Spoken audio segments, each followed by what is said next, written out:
de la sesión. El acta de la sesión 132 se da por aprobada por no haber tenido observaciones y el acta 133 está a disposición de ustedes, estimados colegas. Señor secretario, por favor, de lectura. Señor presidente, se ha recibido solicitud de audiencia de representante de la Coordinadora de Taxistas de Chile, señor Claudio Morales, para exponer sobre las diferentes problemáticas que afectan al sector en el marco de las modificaciones del decreto 212. Y en segundo lugar, una solicitud del señor Daniel Rivero, de nacionalidad cubana, con permanencia definitiva en Chile, para que se considere una eventual modificación a los dictámenes 21.151 y 9.401 de mayo de 2020 de la Contraloría General de la República, que impiden que un título universitario extranjero apostillado y reconocido por el Ministerio de Relaciones Exteriores sea un documento válido para rendir el examen de licencia de conducción clase B. Esa es la cuenta, presidente. Ofrezco la palabra sobre la cuenta. Ofrezco la palabra. Diputado García. Presidente, darle la facultad a usted, presidente, para que decía que cuándo podemos recibir la gente, porque no hay nada peor que cuando piden una audiencia y no reciben ninguna respuesta. Es una sugerencia, si la comisión lo toma. ¿Estaríamos de acuerdo? Muy bien. Muchas gracias. Entonces vamos a buscar un tiempo prudente. Lo que ocurre, y aprovecho a hacer el comentario, colegas, hemos tenido distintas solicitudes, además de los proyectos en tabla, y que al final, producto de los puntos varios y otras circunstancias, al final tratamos un tema y los invitados quedan todos esperando y por lo tanto un tiempo para ellos subutilizado o digámoslo perdido. Entonces vamos a revisar bien qué es lo que tenemos pendiente y en la primera oportunidad que podamos dedicarle el tiempo, vamos a invitarlos entonces, ya que ha sido solicitado. Se ofrece la palabra sobre temas varios. Diputado don Cosme Mellado. Gracias, presidente. Presidente, en la región de O'Higgins hay un par de situaciones que es importante que las conozca esta comisión. Una tiene que ver con lo que afecta al embalse Convento Viejo. El embalse Convento Viejo, cuando se construyó como uno de los embalses emblemáticos en materia de licitaciones de carácter privado, dentro de las propuestas y también que se hicieron desde el comienzo era que se lograra la canalización al interior de la provincia de Colchagua, sobre todo en el Valle del Olol, Nilahue, y hasta la fecha no se ha tenido respuesta con respecto a los compromisos que hay de la canalización de las aguas. Eso es lo primero. Y lo segundo, un dirigente también del mismo sector de la comuna de Olol, donde plantea de que las licitaciones y adjudicaciones de caminos públicos, en lo que se refiere a mejoramiento y mantención, se demoran una eternidad y no hay fiscalización. Por lo tanto, yo solicito a esta comisión que puedan recibir el testimonio de un par de dirigentes en la próxima sesión, presidente. Muy bien, diputado Mellado, dado el tenor de su solicitud, vamos a acoger la solicitud, pero como se ha dicho, buscaremos el espacio preciso para poder atender bien a aquellos dirigentes y representantes que usted solicita. Señor secretario, buscaremos el espacio entonces inmediatamente después de los taxistas del gremio nacional que lo han pedido para que puedan estar convocados, avisados, y también el diputado Mellado que lo ha solicitado. Muy bien. ¿Ofrezco la palabra sobre varios? Ofrezco la palabra sobre puntos varios. Muy bien. No habiendo puntos varios, les informo que la presente sesión tiene como propósito tratar la siguiente tabla. En primer lugar, vamos a destinar los primeros 20 minutos y queremos ser bastante estrictos en esto para que no se nos atrase el resto de la tabla legislativa. Vamos a recibir en audiencia al señor Luis Núñez, que es el vocero nacional de la Coordinadora de Conductores de Transporte Público de Chile, para que pueda explicitar su postura sobre la implementación de este programa de electromovilidad en el transporte público, que ha sido solicitado primero por la diputada señora Marcela Hernando de Antofagasta y luego por la señora diputada doña Catalina Pérez. Se encuentran presentes en representación de la señora ministra, el señor Roberto Villalobos, su jefe de la Subdivisión de Electromovilidad y Transporte Público y Urbano, y los asesores legislativos, señora Romina Garrido, José Huerta, y el jefe de gabinete, don Juan Carlos González, que ya es una habitué de la casa, ¿no? se le saluda. Siempre está presente cuando las principales autoridades no llegan a las convocatorias, así que se le agradece la presencia, aun cuando hubiésemos querido que hubiese estado la señora ministra o el señor subsecretario. Es lo que corresponde cuando han sido convocados por esta comisión. Muy bien, don Luis Núñez, por favor, proceda a su exposición. Si tiene algún otro invitado que le quiera complementar, por favor, hágalo dentro del tiempo de los 20 minutos, porque lamentablemente no vamos a poder otorgar mayor plazo. Don Luis, por favor. Gracias, presidente. Saludamos a través suyo a las y los diputados integrantes de la comisión. Me acompañan en este momento los voceros de las distintas regiones del país: Rodolfo Arena, de la región de Tarapacá, Marcos Maluenda, de Antofagasta, Nemesio Blanco, de Coquimbo, Hugo Arce, de Valparaíso, José Coronado, de la región del Biobío, y Yuri Béjar, de la provincia de Talagante. Para nuestra coordinadora es muy importante estar acá exponiendo una realidad. El Ministerio de Transporte está impulsando proyectos de electromovilidad en las principales ciudades del país como Arica, Antofagasta, Copiapó, La Serena, Coquimbo, Valparaíso, Rancagua, Talca, Concepción, Temuco y Puerto Montt. Claramente los proyectos de electromovilidad nos ofrecen la oportunidad de tener un transporte público más limpio, seguro y eficiente. Un gran avance para poder entregar un servicio de excelencia a los millones de usuarios que necesitan trasladarse dentro de las ciudades de nuestro país. Y obviamente contribuir con el cuidado del medio ambiente. Los conductores no podemos quedar fuera de estos importantes cambios. Al contrario, somos los actores principales, ya que nuestra labor es conducir, atender y velar que los pasajeros lleguen a su destino de forma eficaz y segura. Por décadas los conductores hemos tenido que enfrentar el descontento y las críticas de nuestros usuarios por la forma que cumplimos nuestras funciones.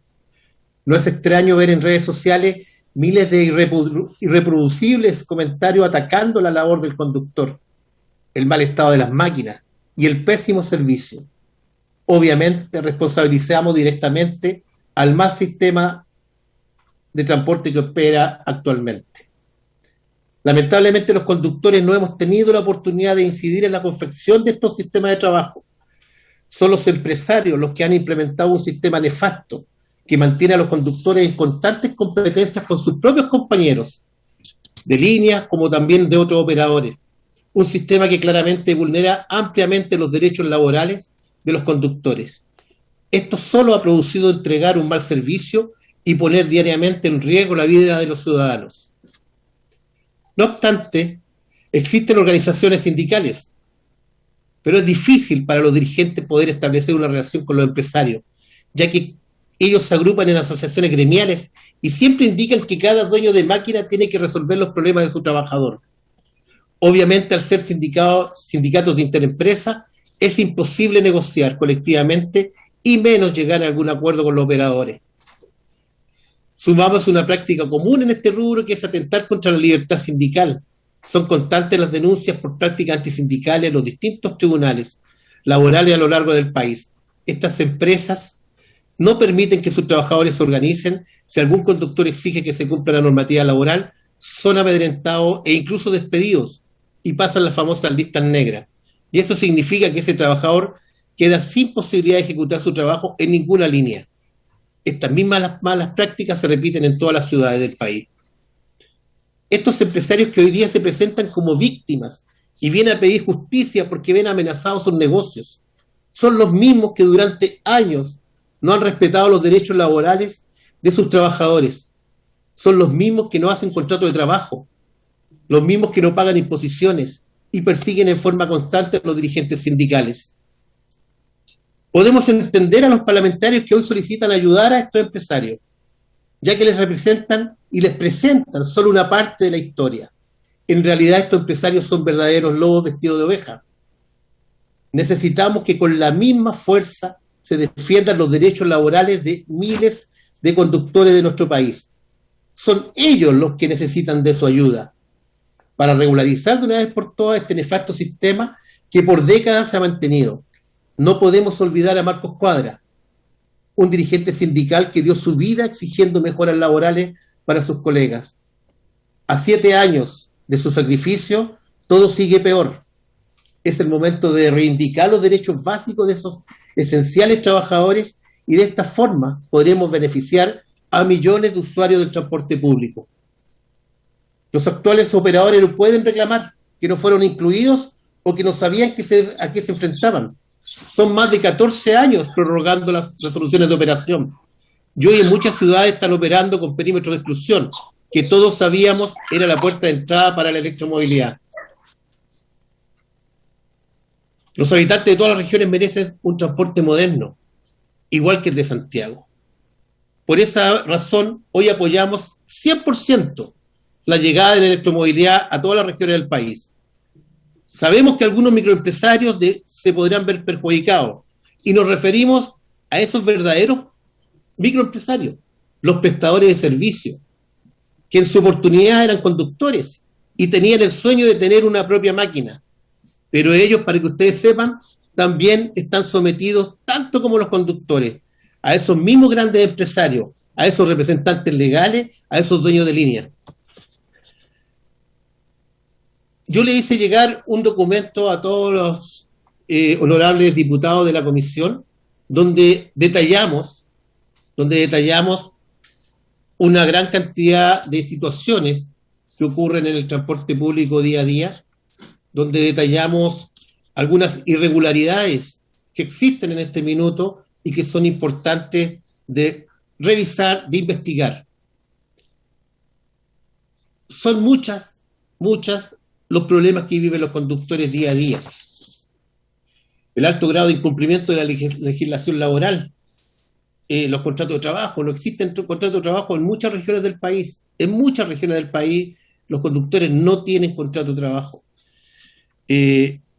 Ha proliferado el contrato de arriendo, que es una simulación para que los empresarios eludan la acción de la Dirección del Trabajo. Y eso tiene que terminar. Extensa la jornada de trabajo. Son 16 horas que está un conductor detrás de un volante todos los días. 16 horas. No se respeta el descanso mínimo de 10 horas entre turno y turno. No se cancela la semana corrida. No existe ningún pago al conductor el día que está en para la máquina. No se cancelan las horas extras. No se respeta la salud ni vida de los trabajadores. El Ministerio de Transporte entrega subsidios, compensaciones a los operadores por concepto de rebaja de pasaje. Durante 10 años han estado recibiendo millones y millones de pesos. Solamente en la región de Antofagasta son más de 60.000 millones lo que han recibido en los últimos 10 años. De hecho, el año 2020 recibieron por concepto de subsidio 6.879.636 pesos, 6.000 millones de pesos. En los transcurso de estos meses del año 2021, y ellos están operando con un perímetro de exclusión, ya han recibido 5.565 millones de pesos en subsidio. Y ni un peso, pero ni uno, lo han compartido o lo han pagado a los conductores respetando la ley 20.378 o la ley 21.306, que nos costó tanto el año pasado, donde tuvimos el apoyo de todos los diputados, ¿cierto?, y senadores, donde creíamos que instaurando ese artículo 92 en la ley de presupuesto, de reajuste, la ley de reajuste, la ley 21.306, íbamos a poder solucionar este tema. Y no fue así. Ningún empresario ha pagado los subsidios que corresponden a los conductores. Por eso tenemos nosotros, y vuelvo a repetir que le entregamos esa minuta donde van a poder entender y ver los detalles de toda esta propuesta. Y nuestra organización tiene la convicción de que la única forma de solucionar estos problemas que se arrastran por décadas son los siguientes. La modernización del sistema de transporte público tiene que ir de la mano con la renovación de la maquinaria, electromovilidad, como también la protección de las condiciones laborales de los conductores. Las empresas operadoras deben ser los empleadores directos de los conductores. Tenemos que terminar con esta mala práctica que ocurre hoy día, donde los empleadores son distintos empleadores con los conductores, por lo tanto eluden mucha responsabilidad. Se debe automatizar el pago del pasaje. Estuvimos en plena pandemia, murieron muchos conductores por COVID y seguimos recibiendo el pago del pasaje con la mano. los conductores tienen que tener sueldos fijos y de esa forma poder evitar, ¿cierto?, las continuas carreras peleando pasajeros y poniendo en peligro a los ciudadanos. No se puede permitir que un conductor trabaje más de 7 horas y media. En este país hay una legislación laboral, hay 45 horas semanales que se tienen que cumplir y un conductor trabaja 16 horas diarias y eso no lo podemos entender. Por lo tanto, solicitamos legislar nuevas leyes que protejan a estos esenciales trabajadores, ya que el actual Código del Trabajo, donde está normado y regulado, nuestro sector, lamentablemente, no se cumple. Tenemos como ejemplo el Transantiago, que a pesar de solucionar esta falencia de empleadores y contratos, siguen pendientes muchas cosas relacionadas con los derechos laborales de los conductores. Tenemos unas solicitudes concretas para ir terminando. Como todas las situaciones descritas anteriormente se repiten en distintas ciudades del país, es necesario crear una comisión investigadora que revise detalladamente estas anomalías. Son miles de millones de pesos los que llegan a manos de privados y es un deber del Estado tener la claridad que la entrega de estos recursos terminen siendo para beneficiar al usuario y no para empobrecer las arcas fiscales. Que se investigue el acto administrativo que se realizó en la Seremía de Transporte de Antofagasta, por el cual actualmente y desde hace más de un año se mantiene un dirigente sindical sin poder ejercer sus funciones y paralelamente a su empleador sin poder explotar su máquina.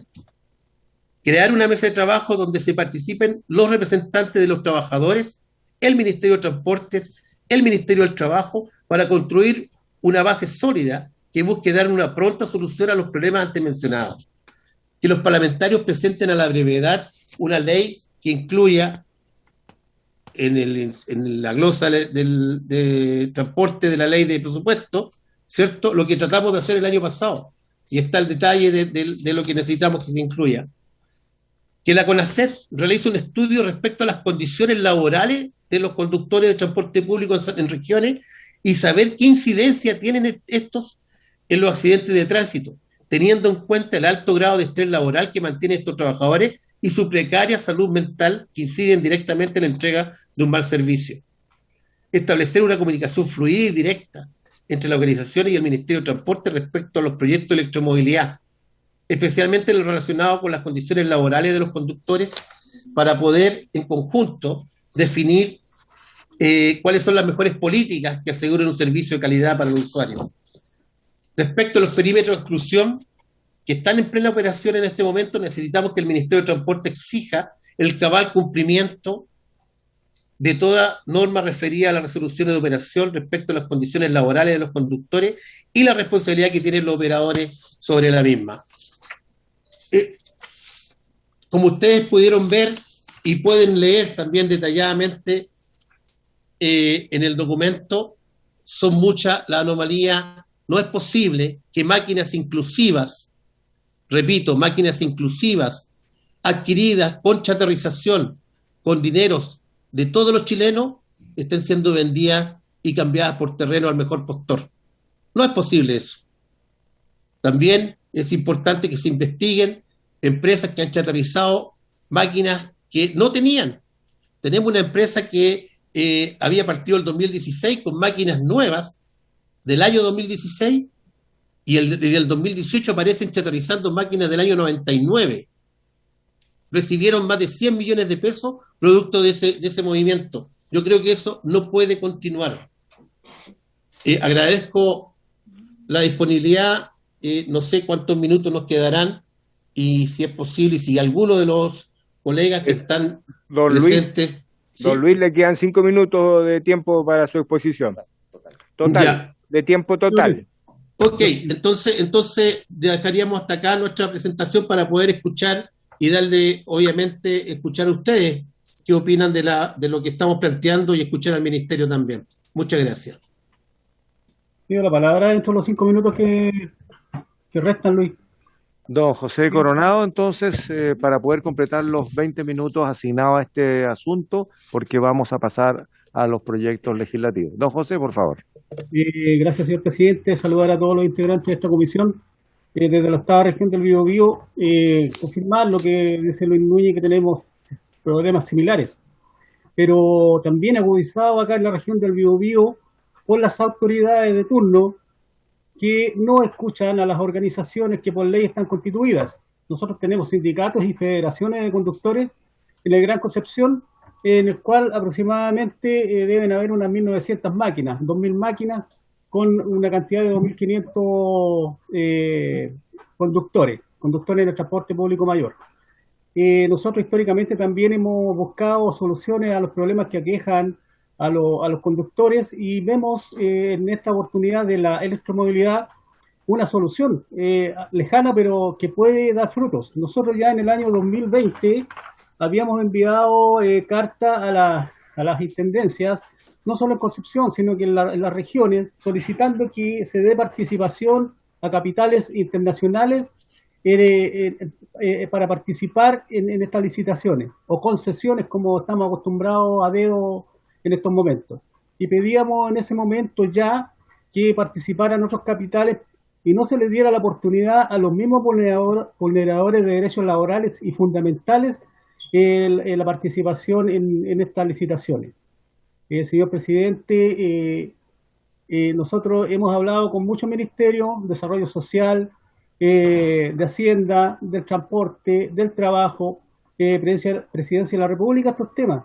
Y no somos escuchados y nos parece raro que la cantidad de millones que se mueven, que es astronómica, acá en la región son 34.000 millones que se mueven para este tema de los subsidios, en la cual estamos incluidos los conductores, pero pasa por manos de las empresas operadoras y esos dineros no llegan a las familias de los trabajadores. Sabemos que hay apropiación indebida, pero no tenemos los medios como defendernos en tribunales, porque las empresas se agrupan en las asociaciones gremiales que tienen un poder económico bastante grande y los sindicatos, como todos lo sabemos, no tenemos las espaldas suficientes para llevar adelante juicios y seguimos en la precariedad laboral. Y con este tema del avance tecnológico de la electromovilidad vemos una posibilidad porque ellos podrían contemplar el tema de los cobradores automáticos y tener remuneraciones más estructuradas, no solamente dejar a la buena de Dios el tema de la relación laboral entre las empresas operadoras y los trabajadores, que somos la parte más débil de este contrato, si es que existe en alguna línea, y en las que existe solamente en ficción para presentar documentación a las distintas direcciones del trabajo cuando son fiscalizados. Son contratos de mentira que no existen porque los dineros no se pagan. No se pagan los sueldos que dicen los contratos, no se pagan las horas extraordinarias que a veces se extienden más allá de las 16 horas que dice Luis Núñez, porque hay líneas que los trabajadores duermen arriba de los buses para salir con las primeras vueltas en la mañana y poder hacer una recaudación digna para su ingreso. Solamente se gana una comisión o un porcentaje del día a día trabajado. Eso es lo que quería aportar, señor presidente. Muchas gracias desde la octava región Concepción. Muy bien. Se terminó el tiempo de exposición de ustedes, señores. Quiero ofrecerle la palabra al representante del Ministerio de Transporte y Telecomunicaciones. ¿Quién asume? ¿Don Juan Carlos u otra persona? Don Juan Carlos, tiene la palabra.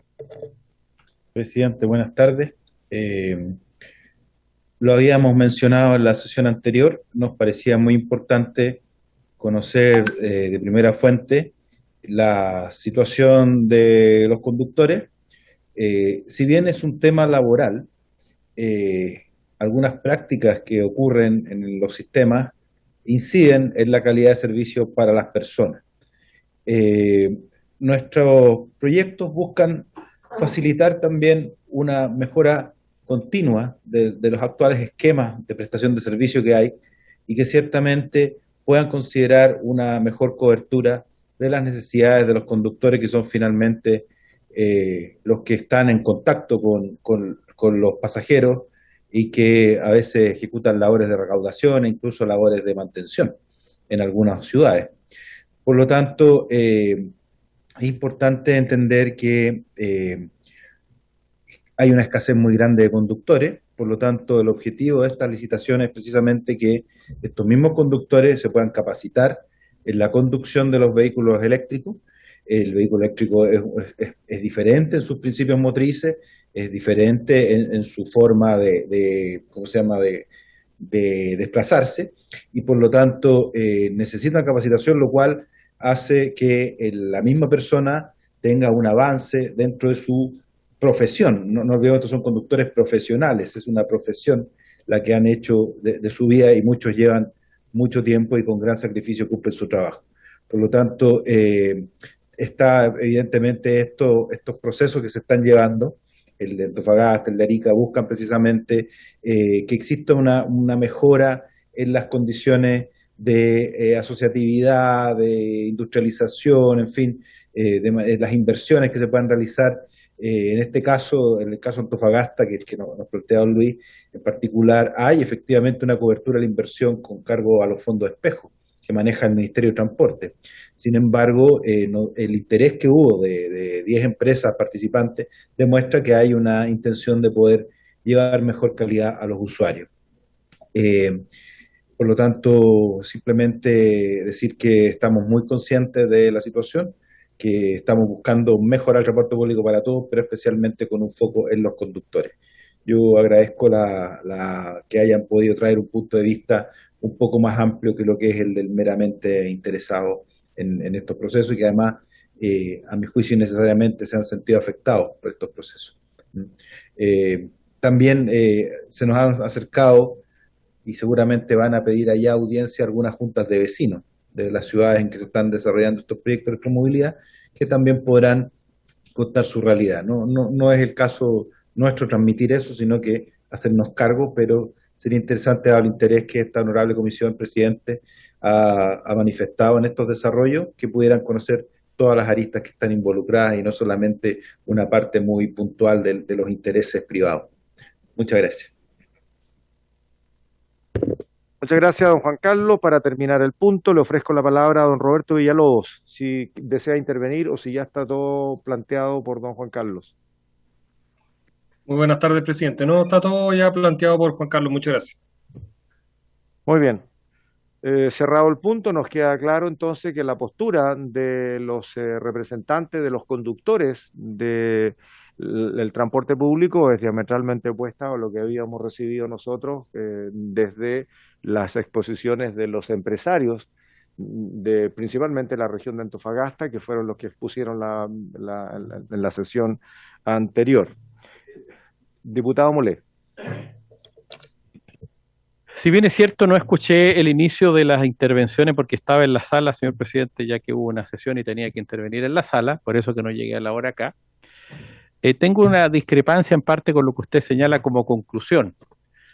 Yo vi parte de las intervenciones acá hace un rato y algunos de los expositores plantearon la perspectiva de los conductores del transporte colectivo menor, particularmente de taxis colectivos, y también, obviamente, transporte colectivo mayor. Y es donde hay, como usted sabe, señor presidente, una pugna a propósito de la posibilidad de tener o no contrato y no abusar de los contratos de arrendamiento, digamos, como fórmula que históricamente se ha usado y abusado de ella.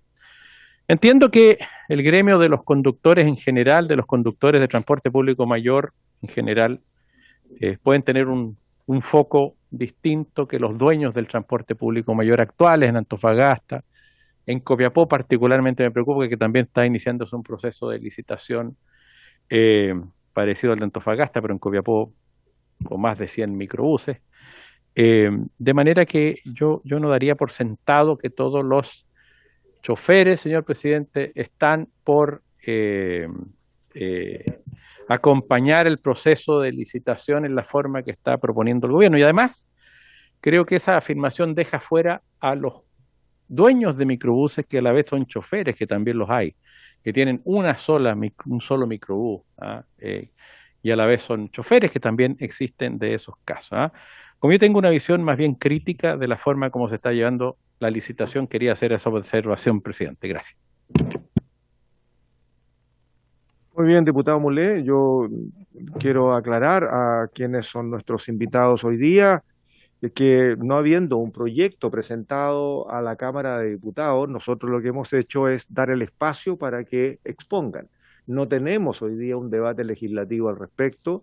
Mientras tanto no se presente un proyecto, sea de moción parlamentaria, con el apoyo de la institucionalidad pública o directamente desde el gobierno, la verdad es que el trámite legislativo queda a la espera de que efectivamente ocurra. Estas son decisiones del gobierno, del Ejecutivo, y por lo tanto están actuando por su propia atribución. Lo que nosotros hemos hecho, permitir justamente el debate, lo hicimos con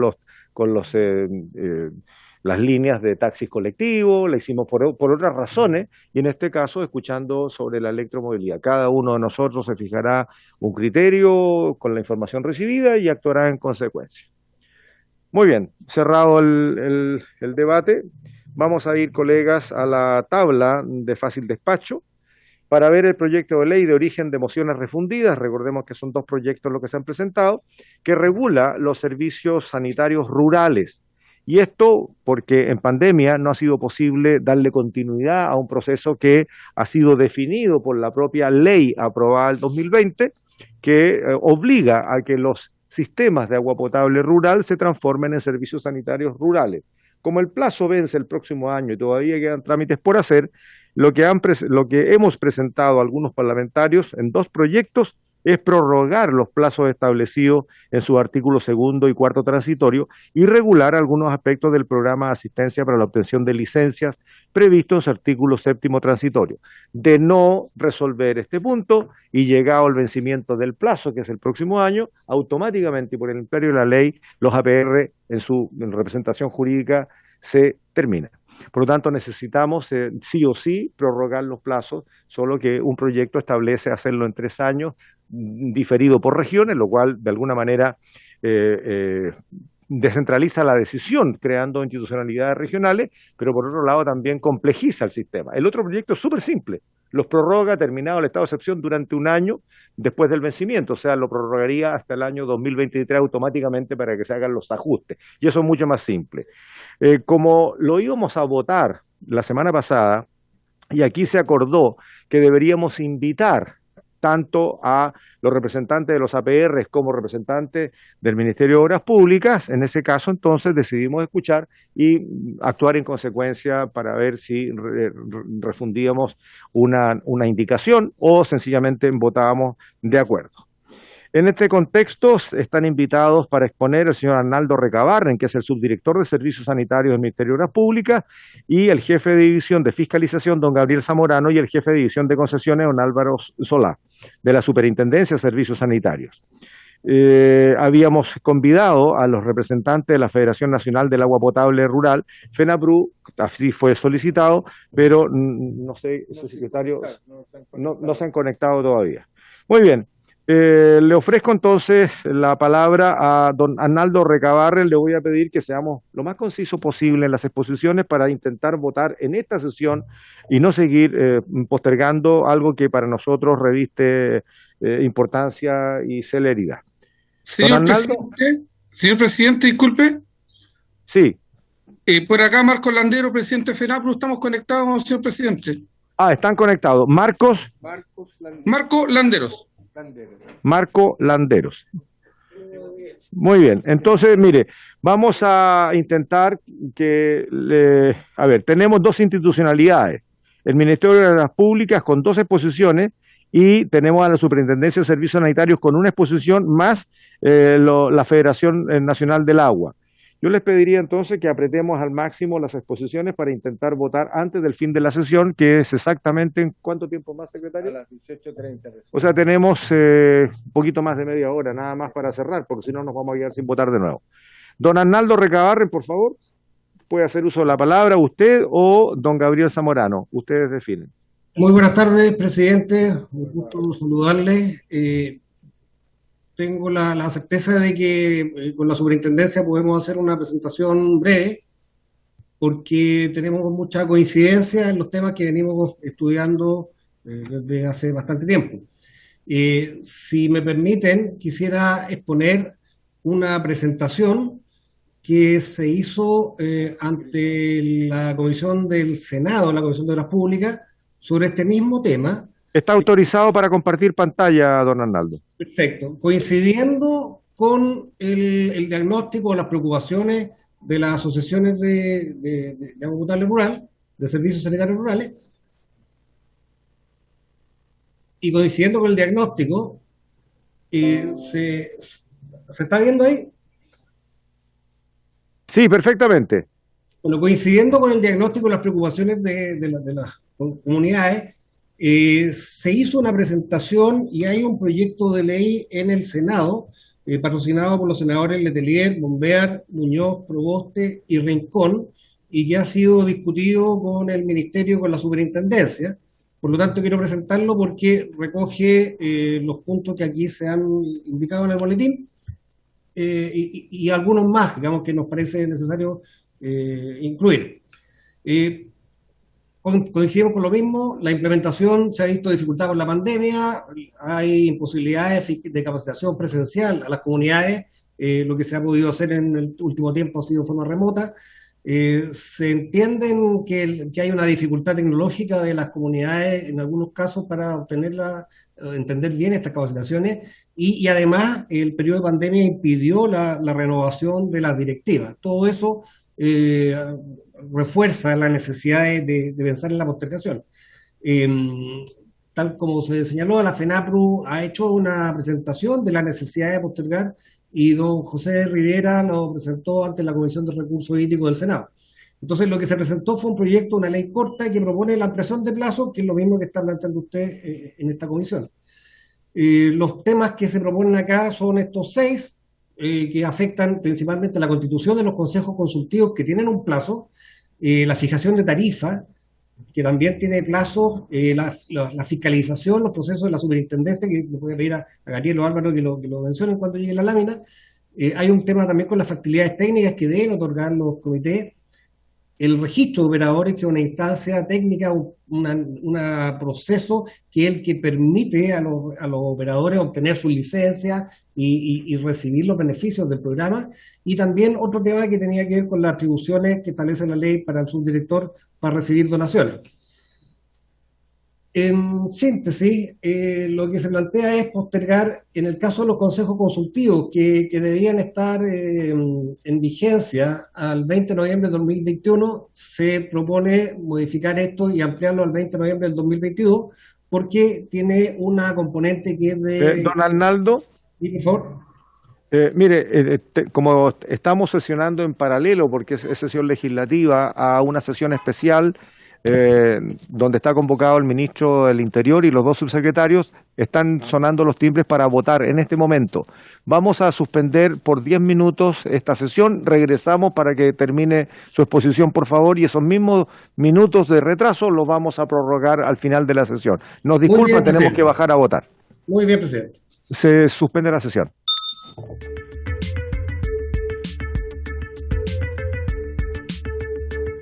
La sesión. Sí, se reanuda la sesión. Tenía la palabra don Arnaldo Recabarren. Don Arnaldo. Muy bien. Perfecto, sí, muy bien. Vuelvo a presentar entonces donde quedamos, si le parece, presidente. Y continúe en donde estábamos. Perfecto. Bueno, veo que están los representantes de FENAPRU, APRIN y Limarí aquí, así que es muy bueno porque ellos conocen muy bien este tema y son los que han impulsado también estas necesidades, así que aprovecho de saludarlos cordialmente. Como les decía, las condiciones de la pandemia han impedido renovar, entre otras cosas, renovar las directivas y de hecho hubo una ley, una modificación que amplió la directiva vigente, ¿cierto? Entonces, las organizaciones han pedido que se postergue los consejos consultivos que requieren un proceso eleccionario, justamente para que sean las nuevas directivas las que participen en este proceso. En ese sentido, en el proyecto de ley se propone ampliar en un año los consejos consultivos que deberían partir el 20 de noviembre de este año, ampliarlo al 20 de noviembre del 2022. Y en ese intertanto seguiremos trabajando con las organizaciones, con los comités y cooperativas en instancias distintas al Consejo Consultivo para poder avanzar también, como son mesas de trabajo nacionales y regionales que de hecho se han implementado con bastante buenos resultados y bastante participación. y eso como una solución transitoria a la necesidad de postergar los consejos consultivos en los términos que se proponen acá. Esa es una de las modificaciones que se sugiere. Hay dos más que va a presentar la superintendencia ahora, que tiene que ver con la tarifa y con el proceso sancionatorio. Yo no sé si Álvaro o Gabriel. Sí, señor presidente, Álvaro, sí, Arnaldo. A ver, un momento, por favor, porque lo que acaba de presentar el señor Recabarren es que estoy mirando la lámina, dice fecha vigente 20 de noviembre del 2021, se amplía al 20 de noviembre del 2022. Lo que ocurre es que el decreto 50 está firmado el 19 de octubre del 2020 y establece un plazo de 2 años, por lo tanto el vencimiento es en octubre del próximo año. No, disculpe, presidente, esto no tiene que ver con el vencimiento, sino que tiene que ver con la fecha en que deben estar instaladas los consejos consultivos regionales y nacionales. Sí. No tiene que ver con el vencimiento de los comités, sino que con una modalidad de trabajo, de participación de las comunidades en que puedan pronunciarse respecto a las políticas nacionales sobre el plan de agua rural, o sea, el servicio sanitario, y además sobre los planes de capacitación, que no tiene que ver con el vencimiento que usted señala. Exacto, muy bien, son dos plazos distintos, muy bien. ¿Va a hablar el representante de la superintendencia? Sí, buenas tardes, Gabriel Zamorano, jefe de la División de Fiscalización. Primero excusar al superintendente de Servicios Sanitarios que está en otra comisión en que se está viendo otro proyecto de ley y nos pidió, digamos, que asistiéramos Álvaro Sola, que es jefe de la División de Concesiones, y Gabriel Zamorano, que soy yo, jefe de Fiscalización. Respecto de los temas que también estuvimos conversando en coordinación con el Ministerio, hay propuestas que tienen que ver con el proceso de fijación de tarifas, que también tiene algunos plazos específicos que están en distintos puntos de esta legislación.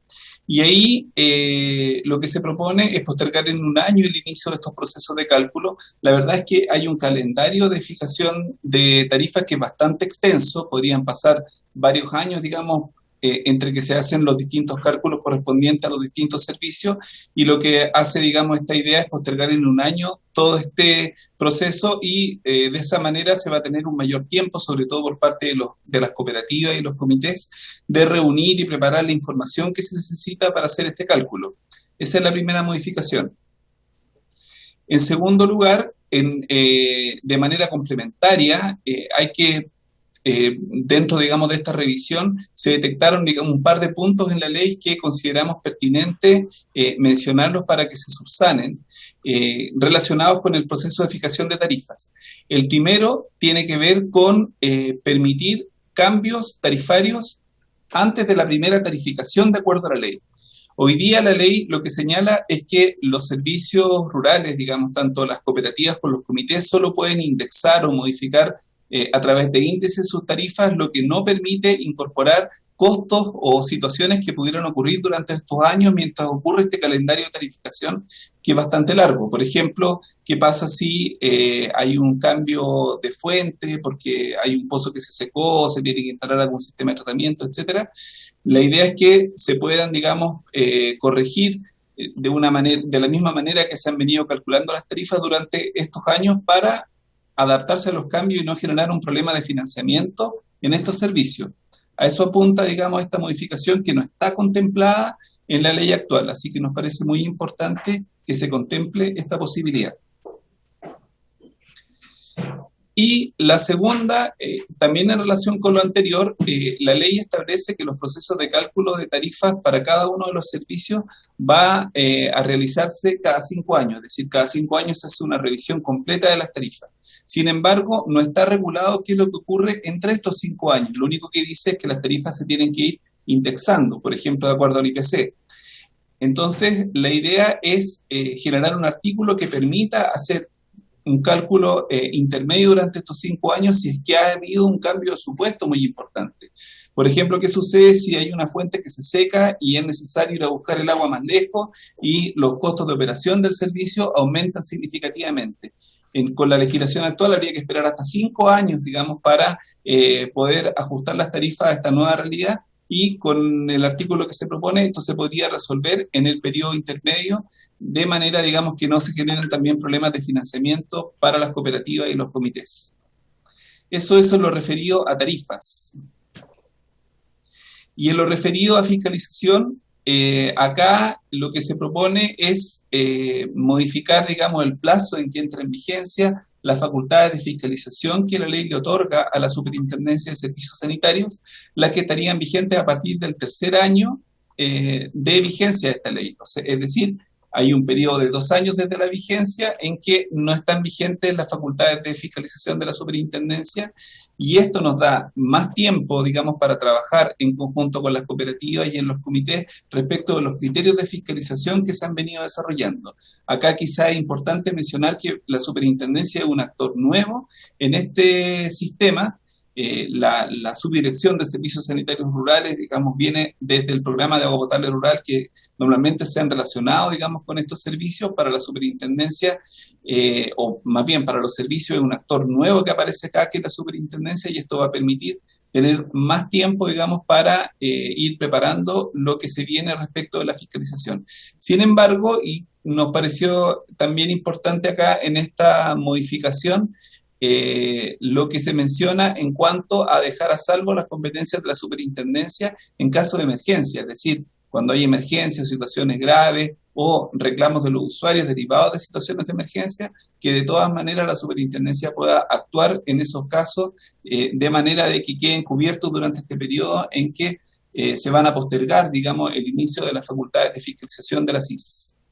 Esas son las modificaciones que se refieren a la superintendencia, tanto en los términos de las tarifas como en lo referido a la fiscalización.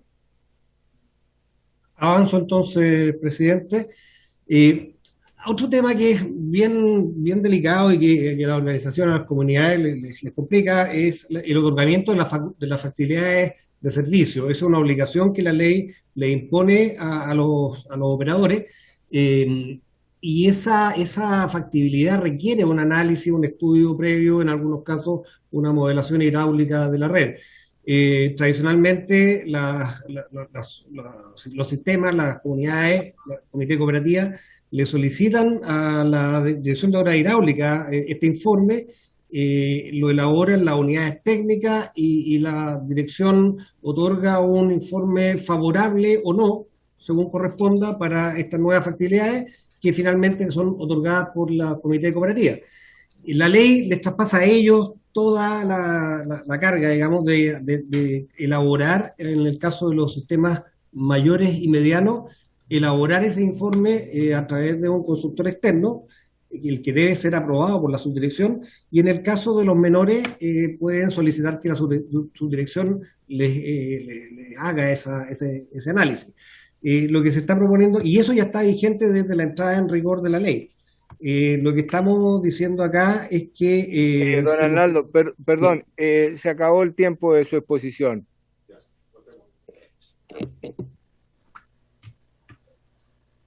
Okay. Lo que pasa es que estamos en el tiempo de la prórroga también, presidente. ¿Desea votar de inmediato o a prorrogar? A ver, más yo tiempo? preferiría solicitar a los colegas 10 minutos adicionales para que puedan exponer los usuarios, don Marcos Landero y eventualmente don Álvaro Solá. ¿Estaríamos prorrogando por 10 minutos, colegas? Sé que ustedes, algunos tienen otras comisiones después, pero 10 minutos, ¿está bien? Ok, prorrogado 10 minutos. Le ofrezco la palabra a don Álvaro Solá. ¿Se encuentra presente? Don Álvaro Solá. Sí, presidente.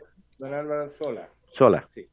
Sí, solo complementar lo señalado por el subdirector de Servicios Sanitarios Rurales en relación a la lámina 3 de 3 por el tema tarifario, que la modificación que se propone tiene que ver con la posibilidad de prorrogar tarifas. La ley, tal cual como está planteada, obliga a un cálculo cada 5 años, siempre. No permite que, si es que estamos todos de acuerdo, el comité, la cooperativa, la subdirección y la propia superintendencia, se pueda simplemente realizar una prórroga, sino que obliga a hacer el cálculo. Entonces, lo que hace la ley es que permite esta modificación, es que introduce la posibilidad de hacer en acuerdo, hacer una prórroga de tarifa, al igual que ocurre hoy día en el sector urbano.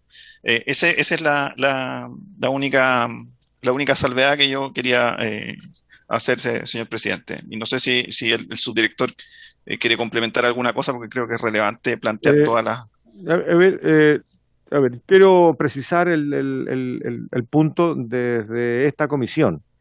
Nosotros no estamos debatiendo el proyecto que está en el Senado, somos dos cámaras homólogas, paralelas, y por lo tanto estamos discutiendo dos proyectos que fueron refundidos de origen parlamentario de la Cámara de Diputadas y Diputados. Uno, lo único que hace es prorrogar todo el proceso por un año mientras termine la alerta sanitaria. El otro proyecto lo prorroga por 3 años, pero establece particularidades regionales para que cada región establezca su propio timing. Por lo tanto, hemos acordado al inicio de esta sesión hacer una indicación que lo que hace en los proyectos de la Cámara, no los proyectos del Senado, en algún momento se van a encontrar los dos y vamos a tener que resolverlo. Hay distintas técnicas legislativas para hacerlo, para poder unir los dos proyectos y resolver cuál de ellos es el que va a quedar finalmente. No nos vamos a referir al del Senado, sino que solamente uno de los proyectos nuestros. La indicación que hemos suscrito algunos y que subsume ambos proyectos es sencillamente correr el plazo final perentorio antes de que venza la personería jurídica por el solo imperio de la ley. Lo único que hace es colocar exactamente el mismo tiempo que ha ocurrido la pandemia, que son 18 meses, lo corremos completo hacia atrás. Por lo tanto, el plazo que tenían el 20 de octubre del 2020 todas las organizaciones para poder cumplir, se retrasa todo esto por 18 meses a contar de que termine la alerta sanitaria que la definirá el Ministerio de Salud. Alerta que aún no termina, lo que terminó fue el estado de excepción. La alerta sanitaria aún no termina, por lo tanto lo más probable es que nos acerquemos a los 2 años. Eso es, no cambiamos ninguna condición y serán las instancias respectivas las que lo hagan. Nosotros solamente estamos congelando el plazo transcurrido de la pandemia y hace que se sume al plazo. Por lo tanto, no va a ser octubre del 2022, sino que va a ser ya 2024 al inicio, más o menos serían los 18 meses. Esa es la indicación. Cecilia González quiere hablar un breve momento. Presidente. A ver, perdón. Le voy a ofrecer la palabra a don Marcos Landeros, ojalá no más de 5 minutos. Recordemos que prorrogamos por 10 y se cierra la sesión y queremos dejar despachado esto porque tenemos 3 proyectos que están esperando en la fila que podamos remitirlos a la sala. Presidente, yo le pido Landeros, si Cecilia, presidente, perdón un segundo. Perdón, le ofrezco la palabra a don Marcos Landero y luego ha pedido 1 minuto a la señora Cecilia González. Le voy a dar exactamente el minuto, no podemos dilatar más, si no nos vamos a quedar sin votar. Señor Landero, por favor. Muchas gracias, señor presidente. Junto a saludarlo, también saludar a todos los presentes. Bueno, lo quiero felicitar, señor presidente, porque usted muy bien recogió nuestra solicitud en cuanto a lo que planteó con el plazo. Señor presidente, yo vengo no a nombre de FENAPRO hoy día, la invitación era para mí, sino que vengo a nombre de la Asociación Los Lagos, Araucanía, Biobío, Ñuble, Agresasa de esta región, Aconcagua, Quillota, Cabildo, Ñuble, Marga, Petorca, Casablanca, Limarí, Choapa y Elqui. Como usted puede ver, es mucho más que la FENAPRO, y porque esto es un tema país. Yo no voy a dar la argumentación, solicito que no me haga una presentación, si usted la requiere se la podemos enviar, por no dar tiempo. Y quiero, a través suyo, señor presidente, cederle la palabra a don José Rivera y, si es posible, escuchar a señora Cecilia y en algún minuto también a don Luis Alfaro, que nos están acompañando en este momento. Gracias, señor presidente.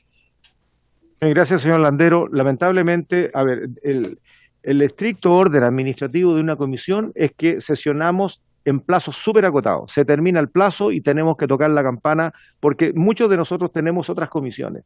Ya excedimos el plazo, lo que hicimos fue prorrogarlo por 10 minutos, que fue el tiempo que suspendimos. Por lo tanto, no puedo darle la palabra a todas las personas solicitadas. Le ofrezco la palabra a la señora Cecilia, que lo había pedido. Señor presidente, si es posible. Perdón, señor Landero. Le ofrezco la palabra a la señora Cecilia.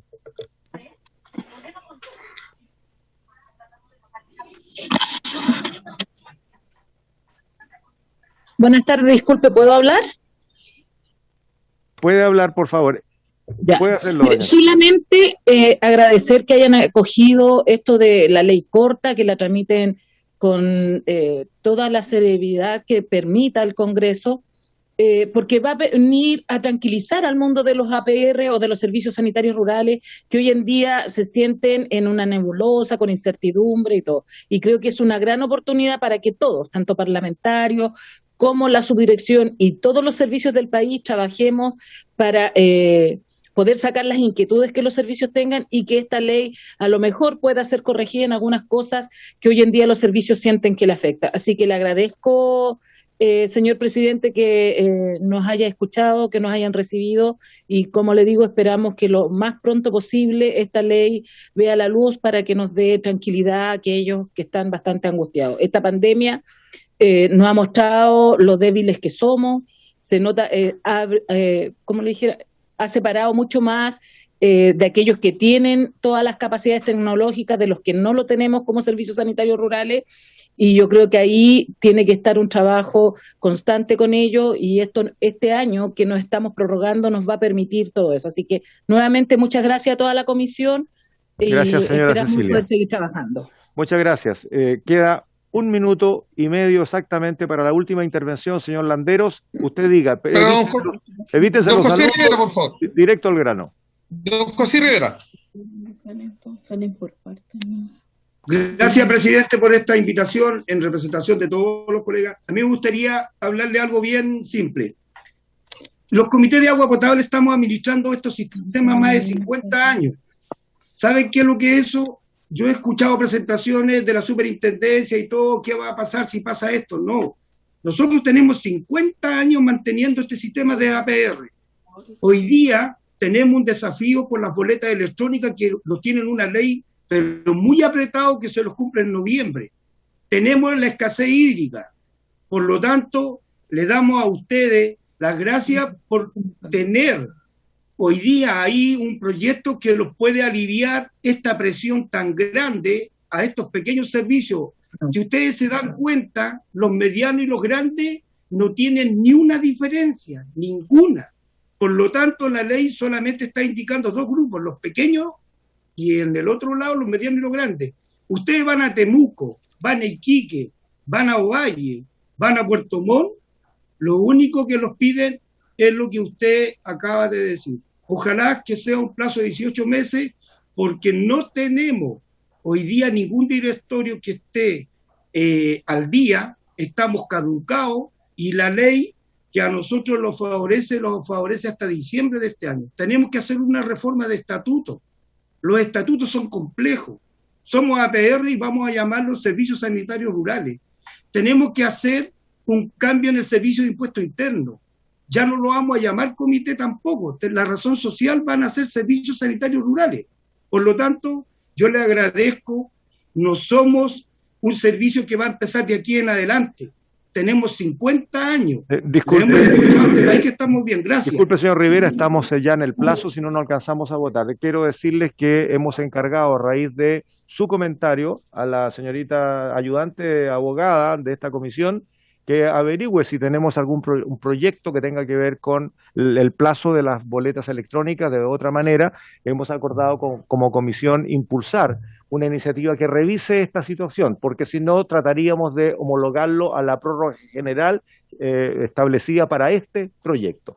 Muy bien, vamos a proceder a votar, porque así, dicho sea de paso, lo pasamos a la sala. La sala tendrá su propio debate, estimados invitados, estimadas invitadas, por lo tanto, no se cierra el proceso aquí. Queremos despacharlo de la sala, dado los plazos que hay, y poder colocarlo rápidamente en tabla en la sala. Señor secretario, por favor. Se vota en general y particular el proyecto entonces. Don René Alinco. ¿Puede leer la indicación? Sí. Eso es lo que vamos a votar. Correcto. Lea la indicación, porque eso es lo que vamos a votar. La constitutiva de ambos textos dice: artículo único, los plazos establecidos en el artículo segundo transitorio de la ley 20.998 se entenderán prorrogados hasta por 18 meses luego de cesado el estado de alerta sanitaria para todos los efectos jurídicos. Esa es la indicación que se está votando ahora. Es una indicación firmada por los colegas presentes, de tal manera entonces que tiene ese respaldo y podrán sumarse los colegas que estimen. Secretario. Don René Alinco, doña Jenny Álvarez. Doña Jenny, ¿cómo vota? A favor, firmando también la indicación. Muy bien, se agrega la firma. Se agrega. Don Karim Bianchi. Don Juan Antonio Coloma. A favor, secretario, también pido firmar la indicación. Perfecto. Se agrega la firma. Muchas gracias. Don René Manuel García. A favor, señor secretario. Don A Félix favor. González. A favor. Don Javier Hernández. Don Marco Ilavaca. Don Jaime Mulet. Marcos Ilavaca había señalado hace algún momento atrás que asumía. Lo agregamos a la indicación aunque no está presente para votar. Don Jaime Mulet. A favor, presidente. Jaime Mulet. Don Iván Norambuena. Don Leopoldo También Pérez. estaba presente para la Don indicación. Alejandro Santana. Está reemplazado. ¿Llegó el reemplazo? Está reemplazado. Está desde el principio de la sesión en reemplazo del diputado Pérez. ¿Habría acuerdo para que el diputado Radjev reemplace al diputado Pérez? Sí, sí hay llegando el reemplazo, porque efectivamente el diputado Radjev está aquí desde el principio de la sesión. ¿Habría acuerdo? Acordado. Sí. Vote. Don Alejandro Santana. Sí, votó a favor. A favor. Vota a favor. Muy bien. Don Alejandro Santana y presidente, don Iván Flores. A favor. A favor. 1, 2, 3, 4, 5, 6, 7 votos a favor, 0 en contra, 0 abstenciones. Aprobado el proyecto. Diputada informante, doña Jenny Álvarez. Muy bien, aprobado el proyecto, diputado informante, la diputada Jenny Álvarez, y se despacha el proyecto a la sala. Muy bien. Habiéndose cumplido el objeto de esta sesión, esta se levanta. Muchas gracias.